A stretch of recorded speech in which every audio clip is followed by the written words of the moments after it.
ভাগ্যিস আমাদের জন্ম বাংলাদেশে, না হলে আমরা এত সুন্দর মানুষ দেখতাম না বাংলাদেশে। যারা যারা বাংলাদেশে জন্মগ্রহণ করেছে তারাই জানে যে বাংলাদেশে কি হয়ে থাকে। আমাদের পিছনে এখন বাংলাদেশের সব থেকে সুদর্শন পুরুষ দাঁড়িয়ে আছে, আমরা এখন তার থেকে ইন্টারভিউ নিব। তো চলেন।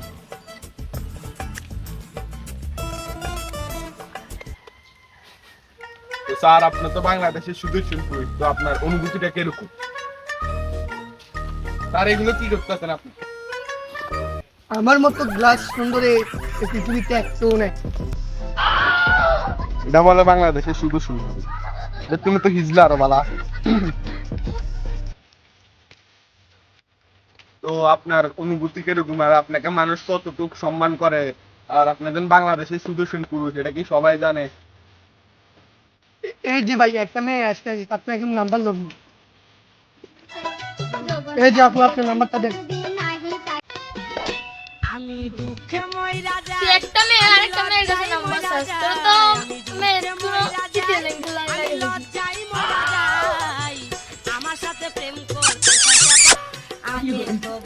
এই যে আমার সিকিউরিটি গার্ড, তারে আমি মাসে 10 লাখ টাকা দিয়ে বেতন দিয়েছি। কাম করে তুমি 6 মাসে সে আর 6 মাসে 6,000 টাকা দেন, হ্যাঁ তো অঙ্ক 10 লাখ টাকা দিতে তারা কোথায় শিখিং না 20 টাকা বেশি নিবি, তুই সবসময় সত্যি কথা বল কিনলে। কি বলে বাংলাদেশের সুদর্শন সম্মান সম্মান। তো স্যার, আপনার যে জামা কাপড় এগুলো তো আমরা একটা ইন্টারভিউতে দেখলাম, এগুলো নাকি অনেক টাকা, আর এগুলো বলে আপনি বাইরের থেকে আমদানি করে আনেন। এই আপনার ফ্যানটা এটা অনেক ছিঁড়া, এটা বলে 10 কোটি টাকা। আর এই যে আপনার এই গেঞ্জিটা এটা তো চিটা বাগের, এটা বলে 5 কোটি টাকা। এটা কি সত্য? আমার এই গঞ্জিটা আছে না, এটা আমেরিকা থেকে আনছি, এটার দাম হলো 30 লাখ টাকা। আর ফ্যানটা আছে না, এটার দাম হলো 50 লাখ টাকা। দেখেন না ভাই, দেখেন তো।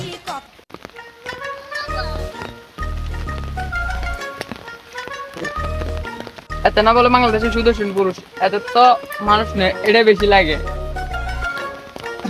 তো চাচা, আমাদের বাংলাদেশে একটা সুদর্শন পুরুষ আছে, তো ওনাকে নিয়ে আপনাদের গর্ববোধ হচ্ছে নাকি আপনারা আরো মান সম্মান হারাচ্ছেন, একটু জানতে চান।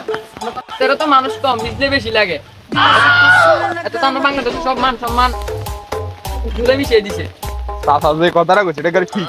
এটার পুরুষ কম, বুঝতে বেশি না। তো চাচা, আমাদের বাংলাদেশে তারা অনেক সুন্দর সুন্দর পুরুষ আছে, তো ওনাকে যে সুন্দর পুরুষ দাবি করছে, ওনাকে ও কি আসলে সুন্দর? আমাদের দেশে তো সাকিব আল হাসান আছে, সাকিব খান আছে, ওরা তো ওর থেকে অনেক সুন্দর। তো আমি আপনাকে আরো জানতে চাই যে ওনাকে কিভাবে সুদর্শন পুরুষ বানায়। হ্যাঁ বাতিজা, তুমি ঠিকই বলছো, ও মনে হয় নিজের সাথে একটা ছিল। তো চাচা, আপনার অনুভূতি কি যে আপনারা একটা সুদর্শন পুরুষকে দেখলেন, ওর মতন বলে সুদর্শন পুরুষ আমাদের বাংলাদেশে আর নাই? ঠিক বলেছো, তোমার সাথে আর কখনো দেখিনি। ঠিক আছে কাকা, আমরা আপনার থেকে আপনার প্রধান কথাটা বলার জন্য আপনাকে অনেক ধন্যবাদ। তো চাচা, আপনাকে চাইতে চাচা, আপনি ওনাকে কোনো প্রশ্ন করতে চান? যদি প্রশ্ন করতে চান আমাকে বলেন, আমি আপনার বদলে প্রশ্নটা করে দিচ্ছি। করতে চাই আমি ওর কাছে একটা জিনিসে জানতে চাই, ওর কি নাই? আজকে চাচা আমি বলতেছি, আপনার কি নাই? আমার তো আছে, কোনো খারাপ না, এটা দুর্বল।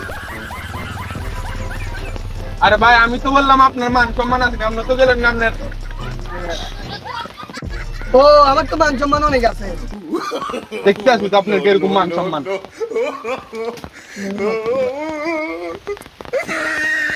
আপনারা দেখলেন, আমরা আজকে বাংলাদেশের সুদর্শন পুরুষের থেকে ইন্টারভিউ নিলাম। তার ব্যাপারে অনেকে অনেক কিছু বলতেছে। ও বলে এটা, অনেকে এটা বলতেছে। একটা মেয়ে বললো সে নাকি মেয়ে, আরেকটা মেয়ের কাছে কিভাবে নাম্বার চাই। তো আজকের ইন্টারভিউ এই পর্যন্ত। আপনারা যদি আরো নতুন নতুন ভিডিও পেতে চান তাহলে আমাদের চ্যানেলটা সাবস্ক্রাইব করে রাখুন।